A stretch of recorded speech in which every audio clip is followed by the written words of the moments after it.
नमस्कार, प्रदेश हमारा में आप सभी का बहुत स्वागत है। मैं हूं आपके साथ माजिद अंसारी और बुलेटिन की शुरुआत करते हैं इस वक्त की बड़ी खबर से। जी हां, धौलपुर से बड़ी खबर आ रही, जहां पर बदमाशों का तांडव देखने को मिला है। 5 बदमाशों ने बस में की है अंधाधुंध फायरिंग। कुख्यात बदमाश लुक्का को छुड़ाने की कोशिश की गई।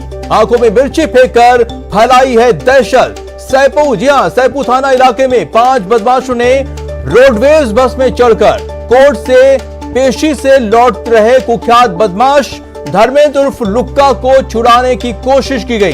बदमाशों ने पुलिस की आंखों में मिर्ची फेंककर लुक्का को भगाने की कोशिश की, पर वो कामयाब नहीं हो पाए। तब आपको बता दें कि बदमाशों ने बस में अंधाधुंध फायरिंग भी शुरू कर दी, जिसके बाद सवारियों में दहशत फैल गई। और हालांकि बस में सादी वर्दी में सवार एक RAC के जवान और एक जाबाज युवती ने बदमाशों को उनका डटकर मुकाबला किया और उन्हें वहां से भागने पर मजबूर कर दिया। इस दौरान सवारियों ने एक बदमाश का हथियार भी छीन लिया। तो एक्सक्लूसिव तस्वीरें आपको दिखा रहे हैं हम। 5 बदमाशों ने बस में घुसकर तांडव मचाया, अंधाधुंध फायरिंग की। आपको बता दें कि इस बस में धर्मेंद्र उर्फ लुक्का कुख्यात बदमाश बैठा हुआ था, जिसे कोर्ट में पेशी के दौरान इसे छुड़ाने की कोशिश की गई। उसके साथियों ने बस में घुसकर अंधाधुंध फायरिंग की। पहले तो उन्होंने पुलिस की आंखों में मिर्ची डाली, और उसके बाद जब शोर शराबा हुआ तो उन्होंने अंधाधुंध फायरिंग कर दी। पऊ से पहले 5 बदमाशान ने गाड़ी को रोका और उसके बाद अंदर दाखिल हुए और पुलिस गार्ड पे मिर्ची फेंक करके इसको छिनाने की कोशिश की। जाब्ते के हथियार भी छीनने की कोशिश की, बस में फायर भी किया। लेकिन बस में जो यात्री थे उन्होंने, और वहाँ एक सिविल ड्रेस में RAC का जवान था जो छुट्टी पे जा रहा था, उसने काफ़ी मदद की। तो वो अपने उसमें कृत्य में कामयाब नहीं हो पाए, न कोई हथियार छिना पाए, न कोई मुलजिम को छिना पाए। और इवन जाब्ते ने साहस का परिचय देते हुए एक उनका हथियार भी छीन लिया। और चलिए ज्यादा जानकारी के साथ हमारे साथ राकेश जुड़ चुके हैं। राकेश, तारीफ करनी होगी उस युवती की और जो सादी वर्दी में जवान थे, जिसकी वजह से ये नाकामयाब हो पाया है। आखिर क्या इनको पहले से पता था और क्या कुछ लोग उसमें पकड़े गए हैं अभी? जी माजिद, मैं आपको बता दूं, ये जो बदमाश है लुक्का और धर्मेंद्र, ये धौलपुर जिले के देवकापुरा गांव का रहने वाला है और राजस्थान की मोस्ट वांटेड सूची में 6वें नंबर पर था और 35,000 रुपए का इस पर इनाम था। बीते 3 जुलाई को इसको मध्य प्रदेश के जौरा मुरैना डिस्ट्रिक्ट अंतर्गत जौरा के पास एक गांव से इसको गिरफ्तार किया गया था। तब से राजस्थान पुलिस की कस्टडी में था और राजस्थान पुलिस की कस्टडी में रहते हुए इसे भरतपुर शिफ्ट किया गया था, क्योंकि भरतपुर में इस तरह के पहले इनपुट आए थे कि ये इसको जेल से ले जाते समय, तारीख पेशी पे लाते समय, अदालत लाते समय और इसको इसके साथ ही छुड़ा सकते हैं। इसी इनपुट के आधार पर इसको भरतपुर में शिफ्ट किया गया था। आज सुबह इसको धौलपुर पेशी पर लाया गया। जब पेशी करने के बाद वापसी में ये लोग जब जा रहे थे, रोडवेज बस में सवार थे, 4 पुलिसकर्मी इसके साथ थे, जो इसे वहां से हथियारबंद पुलिसकर्मी थे जो इसको साथ लेके आए थे। लेकिन यहीं से इसके साथी उसी बस में सवार हो गए और मौका देख करके इन लोगों ने रोडवेज बस में अचानक से अपना तांडव मचाया। पुलिसकर्मियों पर मिर्चियां। जी राकेश, बहुत शुक्रिया तमाम जानकारी के लिए। तो एक बड़ी जो है कोशिश बदमाशों की, उसे पुलिस ने नाकाम कर दिया है और एक बस में युवती ने भी इसमें अहम भूमिका निभाई, जिसकी वजह से ये कुख्यात बदमाश को भगाने में नाकामयाब रहे। आपको बता दें कि बस में घुसकर अंधाधुंध फायरिंग की थी। और रुक करते अगली खबर का। डूंगरपुर में एक बार फिर से कोरोना पैर पसार रहा है। जी हां, सागवाड़ा के बोहरावड़ी क्षेत्र में एक साथ 26 नए केस मिले हैं, जिसके बाद से SDM ने बोहरावाड़ी क्षेत्र में SDM ने कर्फ्यू लगा दिया है। जी हां, सभी रास्तों को सील करवा दिया है। साथ ही पुलिस बल भी तैनात किया गया है। आपको बता दें कि पिछले एक सप्ताह में 50 लोग संक्रमित हो चुके हैं।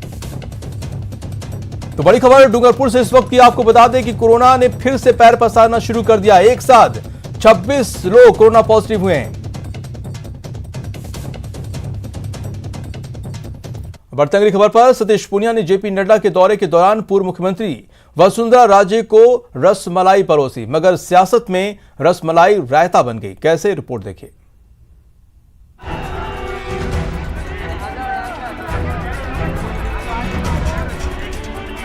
Bharatiya Janata party is a mass organization with a cadre based. BJP की रसमलाई। पार्टी का ख्याल छोटा होते हुए भी कैसे करूं, ये मेरी प्राथमिकता है और इसी नाते रोजगारी भी करी। सियासत को मिला रायता।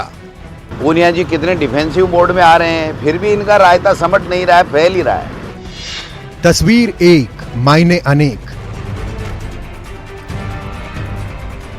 राजस्थान बीजेपी में अंदरूनी कलह को दूर करने के लिए खुद बीजेपी अध्यक्ष जेपी नड्डा मरुधर आए। पहले हाथ ऊपर उठवाए और फिर एकता की तस्वीर खिंचवाई, मगर मीडिया में एकता की झांकी नहीं बल्कि बीजेपी प्रदेश अध्यक्ष सतीश पुनिया और पूर्व मुख्यमंत्री वसुंधरा राजे की ये फोटो वायरल हुई है, जिसमें सतीश पुनिया राजे को रसमलाई परोस रहे हैं। अब कांग्रेस इसे रायता बताकर चुटकियां ले रही है। अब आप बताओ, पूनिया मंत्री जी को पुरुष रहे हैं, वो मना कर रही है, वरना ले लेना चाहिए ना। रायता फैला हुआ था, उसको समेटने आए और ज्यादा फैल गया। भाई बीजेपी तो टुकड़ों में बट गई जब, और आप देख सकते हो कि राजेंद्र राठौड़ साहब कितने फ्रस्ट्रेशन में रह रहे हैं, गुलाब चंद जी कटारिया साहब कितने सुस्त रह रहे हैं, मैडम कितनी आक्रामक हो रही है, पूनिया जी कितने डिफेंसिव मोड में आ रहे हैं, फिर भी इनका रायता समझ नहीं रहा है, फैल ही रहा है। वहीं सतीश पुनिया ने नड्डा के दौरे को उपचुनाव में जा रही पार्टी के लिए वरदान करार दिया। पुनिया ने दो टूक कहा, पार्टी में गुटबाजी की खबरें निराधार है, झगड़ा कांग्रेस के भीतर है, हमारी एकता को पचा नहीं पा रहे हैं। पार्टी पूरे तरीके से एकजुट है। जो भी चर्चाएं चल रही हैं या तो मीडिया में या सोशल मीडिया में प्रायोजित तरीके से चल रही हैं, और इसलिए अब कांग्रेस पार्टी ने 50 साल तक देश में मलाई खाई है, तो उनको तकलीफ ये होती है कि उनके झगड़े हैं, पड़ोसी के झगड़ा क्यों नहीं है। मुझे लगता है कि एक अच्छे सार्थक तरीके से उनका दौरा रहा। तस्वीर भले ही एक है, मगर इसके मायने अनेक निकाले जा रहे हैं। कोई इसे नड्डा की नसीहत का असर मान रहा है, तो कोई दिखावे की खाना पूर्ति। बहरहाल तस्वीर में जो दिख रहा है उसे रसमलाई समझें या सियासी रायता, हकीकत तो आने वाले उपचुनाव ही बताएंगे। न्यूज़ 18 के लिए जयपुर से बाबूलाल धायल की रिपोर्ट। वहीं केंद्रीय जल शक्ति मंत्री गजेंद्र सिंह शेखावत ने कांग्रेस पर करारा प्रहार किया है। उपचुनाव को लेकर शेखावत ने कहा है कि गहलोत सरकार जनता के दिल से उतर चुकी है। चारों उपचुनाव में बीजेपी की जीत होगी। पंचायत और निकाय चुनाव में जिस तरह से जनता ने बीजेपी को वोट दिए हैं, उससे आने वाले समय में चारों उपचुनाव में भारतीय जनता पार्टी की जीत होगी। देखिए, राजस्थान में हुए नगर जिला पंचायतों के चुनाव में और उसके बाद में हुए नगर पालिकाओं के चुनाव में जिस तरह के परिणाम आए, ये परिणाम अपने आप में इस बात के द्योतक हैं कि कांग्रेस पार्टी को और कांग्रेस पार्टी की वर्तमान सरकार को, पार्टी को तो देश भर में लोगों ने नकार दिया, लेकिन राजस्थान की कांग्रेस पार्टी की सरकार को भी जनता ने नकार दिया। पार्टी के द्वारा तमाम भ्रामक परिस्थितियां उत्पन्न करने के बावजूद भी प्रदेश की जनता ने एक तरफा बहुमत देकर के भारतीय जनता पार्टी को विजयी बनाया है और ऐतिहासिक परिणाम दिए हैं। मैं ये मानता हूँ और विश्वास के साथ मैं कह सकता हूँ कि इन 4 उपचुनाव में भी कांग्रेस को मुंह की खानी पड़ेगी, क्योंकि जनता के मन से सरकार जनता के हृदय में होती है। जनता के हृदय से सरकार निकल चुकी है, जनता ने सरकार को नकार दिया है।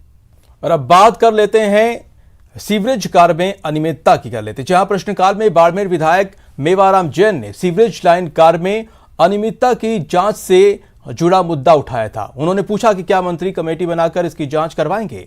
इस पर मंत्री शांति धारीवाल ने कहा कि अभी इस संबंध में विभाग को कोई शिकायत नहीं मिली है और शिकायत मिलती है तो इंक्वायरी करवा ली जाएगी। इस पर Lok Sabha speaker doctor CP Joshi ने निर्देश दिए कि कोई भी मामला जो सदन में उठता है उसमें संबंधित विभाग के अधिकारियों का यह दायित्व है कि उसे मंत्री की जानकारी में लाएं। ज्यादा खर्च हुआ, आधा शहर तो छोड़ दिया, और जो कार्य हुआ इतना घटिया स्तर का हुआ कि उसके अंदर मेन होल टूट गए, होदिए चौक है, ट्रक लाइन जो मेन बाहर जाना उससे इन्होंने जोड़ा नहीं। तो क्या मंत्री महोदय इसकी जांच कराकर जो घटिया स्तर का कार्य हुआ और आधा शहर इसमें छूटा, एक कमेटी बनाकर इसकी जांच कराएंगे और जो बाकी बचा हुआ है इस कार्य को कब तक पूरा कराएंगे। अध्यक्ष महोदय, ये कार्य 2012 में चालू हुआ था और 2012 में जो चालू हुआ था वो करीब करीब 28 वार्डों में एक साथ चालू हुआ था। अब जब कार्य 12 में चालू होता है और 19 में ख़त्म होता है तो निश्चित तौर पर कहीं ना कहीं टूट फूट तो होती है। अब सवाल ये है कि विभाग को तो कोई किसी प्रकार की शिकायत प्राप्त नहीं हुई। अगर आप कोई शिकायत करते हैं तो आप बता दें किससे इंक्वायरी करवाएं, हम उसी से इंक्वायरी करवा लेंगे। कि सदन में कोई माननीय सदस्य कोई इश्यू उठाता है तो विभाग के अधिकारी का कर्तव्य बनता है कि वो मंत्रियों को उसके नोटिस में लाए। इससे कम से कम जो हमारी जनभावना है उसके बारे में कोई निर्णय हो सके। और अब बात करते हैं नागौर में किसानों की महापंचायत की। नागौर में संयुक्त किसान मोर्चा के आह्वान पर किसानों की महापंचायत आयोजित हुई। महापंचायत में राकेश टिकैत, भीम आर्मी के चीफ चंद्रशेखर आजाद, रावण, युद्धवीर सिंह, कॉमरेड अमरा राम किसान महापंचायत में पहुंचे थे और जहां किसान नेताओं का जोरदार स्वागत किया गया। किसान महापंचायत को संबोधित करते हुए राकेश टिकैत ने कहा कि जहां फसल एमएसपी पर बिकेगी उस जगह का पता चल गया है। किसान पार्लियामेंट पर जाकर अपनी फसल बेचेगा क्योंकि वही कानून बने हैं और प्रधानमंत्री जी कह रहे हैं कि एमएसपी है और रहेगी। वहीं भीम आर्मी चीफ चंद्रशेखर आजाद रावण ने केंद्र सरकार पर जमकर हमला बोला।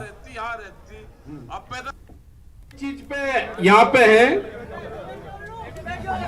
अगर नागौर की धरती पर आए तो तेजाजी महाराज और जामाजी महाराज की जय, नाथुराम मिर्धा, बलदेवराम मिर्धा, ये उनकी धरती है। और जो नागौर का संबंध है, जो सबसे बड़ा संबंध है, और नागौर से इस परिवार का, हमारे परिवार का क्या रिश्ता है, वो भी बता देता हूं। ये जो पंचायत है ना, ये संघर्ष है। हम लोग भले ही बैठे हो लेकिन हमारे दिलों में एक तूफान है। और आज की पंचायत में उपस्थित हर एक व्यक्ति किसानों के समर्थन में खड़ा है और वो चाहता है किसान जीते। और ये किसानों की लड़ाई सिर्फ किसानों की लड़ाई नहीं है।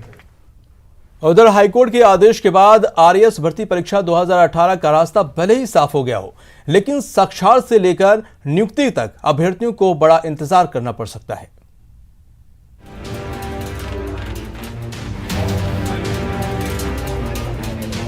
कहने को सूबे की सबसे बड़ी प्रशासनिक सेवा है आरएएस, लेकिन इस सेवा में शामिल होने का अभ्यर्थियों का ख्वाब कभी समय पर पूरा नहीं हो पाया, क्योंकि आरपीएससी जो भी इम्तिहान लेती है उसे पूरा होने में बरसों लग जाते हैं। यकीन नहीं होता तो आप खुद इन आंकड़ों को गौर से देख लीजिए। साल 2007 की भर्ती 2011 में पूरी हुई, साल 2008 की भर्ती 2011 में पूरी हुई, साल 2010 की भर्ती समय पर पूरी हुई, साल 2012 की भर्ती 2015 में पूरी हुई, साल 2013 की भर्ती 2017 में पूरी हुई, साल 2016 की भर्ती 2019 में पूरी हुई, साल 2018 की भर्ती में इंटरव्यू ज्वाइनिंग बाकी। कोचिंग संस्थानों में अभ्यर्थियों की उम्मीदों की सुबह और शाम इसी तरह ढलती है।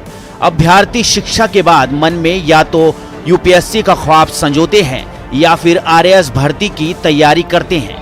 भले ही सबको परीक्षाओं में सफलता ना मिले, लेकिन सभी को नतीजों का बेसब्री से इंतजार रहता है। लेकिन आरएएस भर्ती परीक्षा में देरी उनके हौसले तोड़ देती है।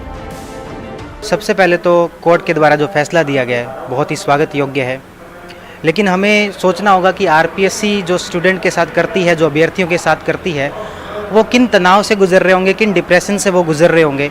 एक अभ्यर्थी जब पहली बार तैयारी शुरू करता है तो वो सोचता है कि सर्विस में आने के बाद हम ये करेंगे, ये सुधार लेके आएंगे, लेकिन 3 साल होते होते, 4 साल पूरे होते होते उसका उत्साह तो पूरा ख़त्म कर दिया जाता है। जो गवर्नमेंट है, आरपीएससी है, इन सब में एक पॉलिटिकल विल होनी चाहिए कि टाइमली इनको कंप्लीट किया जाए और जो कुछ रूल्स में लूप होल्स हैं इनको अपने स्तर पर ही एड्रेस कर दिया जाए ताकि कोर्ट में ना जाए। हाईकोर्ट के आदेश के बाद आरएएस भर्ती परीक्षा 2018 का रास्ता भले ही साफ हो गया हो, लेकिन छात्रों के साथ साथ एक्सपर्ट के मन में भी कई तरह की आशंकाएं हैं। सामान्यतः एक तो क्या नियमों की जटिलता थोड़ी ऐसी है कि उस वजह से जो है थोड़ी सी स्पष्टता नियमों के अंदर नहीं होने की वजह से हर बार विद्यार्थी जो है वो कोर्ट जाते हैं और कोर्ट जाने के भी कई बार अलग अलग मुद्दे भी होते हैं। जैसे कई बार क्वेश्चन पेपर की जो आंसर की होती है उसको लेके बच्चों को डाउट होता है कि आरपीएससी ने जो आंसर माने हैं वो सही नहीं माने हैं और वो चैलेंज करते हैं और कोर्ट उसके लिए कहता है कि कमेटी का गठन करके और सही आंसर की जो है वो बनाई जाए। भर्तियों के मामले में होने वाले आंदोलन सरकारों के लिए सरदर्द बनते रहे हैं। सरकारें भी इस नाराजगी के नुकसान को बाखूबी समझती है, मगर उनके पास समाधान की जगह आश्वासन मिलते हैं। अब जो ये कमेटी है निश्चित रूप से 10 दिन के अंदर अंदर पहली बैठक करेंगे और उसके बाद फोकस यही रहेगा कि हम इस बात को सुनिश्चित करना चाहेंगे कि भर्तियां हमारी कोर्ट में ना अटकें और पहले विभागों को इस बात के लिए पाबंद किया जाएगा। जो भी कुछ कर रहे हैं, आप विज्ञापन निकाल रहे हैं, विज्ञप्ति दे रहे हैं, full proof from every angle ये होना चाहिए। ये भर्ती इसी साल में नियुक्ति तक पहुंच जाएगी ये कहना फिलहाल मुश्किल है, लेकिन उम्मीदों पर दुनिया टिकी है। न्यूज़ 18 के लिए जयपुर से महेश दाधीच की रिपोर्ट। फिलहाल रुकते हैं छोटे से ब्रेक के लिए।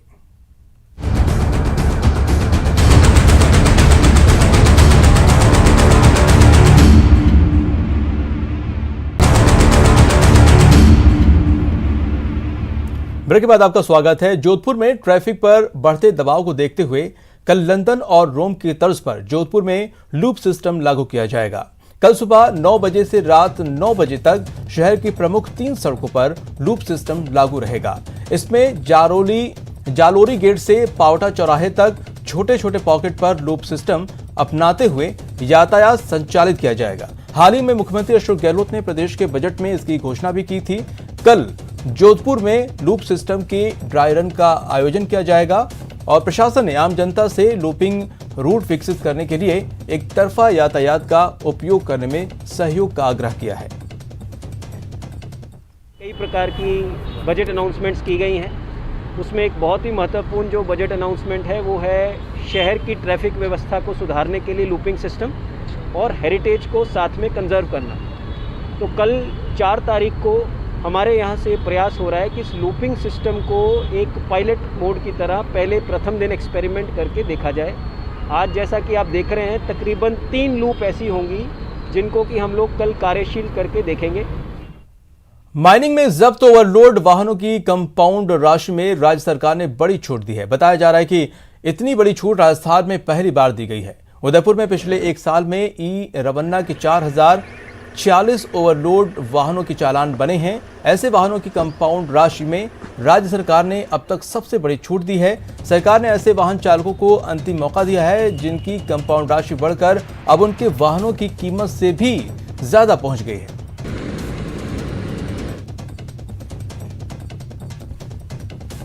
परिवहन अभी जो परिवहन विभाग को जो अभी बजट में जो छूट दी गई है उसमें परिवहन विभाग की कई स्कीम्स में वाहन स्वामियों को बहुत बड़े स्तर पर छूट प्रदान की गई है। इसमें से 2-3 मुख्य स्कीम्स है। एक तो जो चालानों की एमनेस्टी आई है, पर्टिकुलरली ई रवन्ना के चालान। और इसी के साथ इस बुलेटिन में इतना ही। अपने पसंदीदा चैनल न्यूज़ 18 राजस्थान की ताज़ा तरीन खबरों को देखने के लिए आप विजिट कर सकते हैं हमारी वेबसाइट news18rajasthan.com पर। नमस्कार।